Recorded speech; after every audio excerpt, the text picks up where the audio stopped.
morning po ng Saturday kahapon, nailibing na po ang ating Nanay Luz.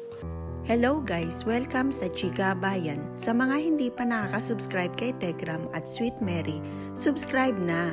Nanay Luz na ilibing na. Dito sa video na ito, idinitalye nila kung bakit agad nailibing si Nanay Luz.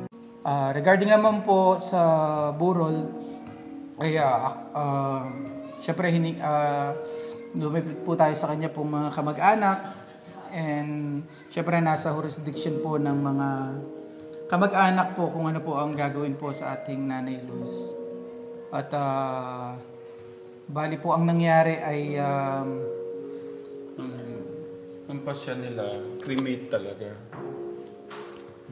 Si Tita Flor kami yung kausap ng gabi. Ang kahilingan nga ng pamilya ni Nanay Luz ay mailibing na agad ito. Alam ko marami ang nalulungkot at gustong makita sa huling sandali si Nanay Luz. So, ayun yung mga Tegram. So, Friday night, medyo late na po kasi. So, 9, magti-10 na. And, nung confirm na po talaga na iniwan na nga po tayo ng ating Nanay Luz. So, pinuntahan ni Kuya August sa medyo malayo po dito, medyo bundok na po yun, yung mga kamag-anak po niya. But before that po kasi mga Tekram, nung medyo, diba, sinugod pa po natin siya sa hospital, yung kalagayan niya, may nasabi na yung kamag-anak niya na cremation yung gusto nila.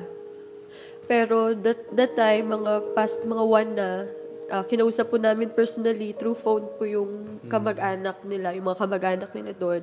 Tinanong po ulit natin kung ano po ang gusto nila. Kasi kung kami lang masusunod, pero syempre kamag-anak po yung sinunod. Pinapili po natin kung cremation pa rin po ba o iburol.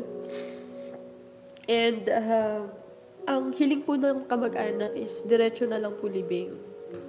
So, the following day, Friday night, prepare po ang ating Nanay Luz.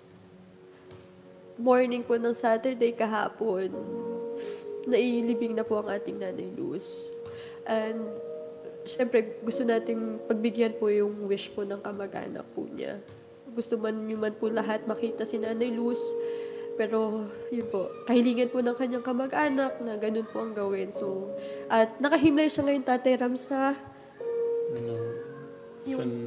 Santa Ines. Santa Ines. Opo. Santa Ines. Opo, kasi meron Cemetery. naman, meron pong libingan po talaga yung family ni Nanay Luz doon. So, doon po siya tinabi. Hindi ko lang po tinabi talaga sa nanay niya, kuya. Tinabi po siya doon. Kaya, ayun, yun yung mga katekram.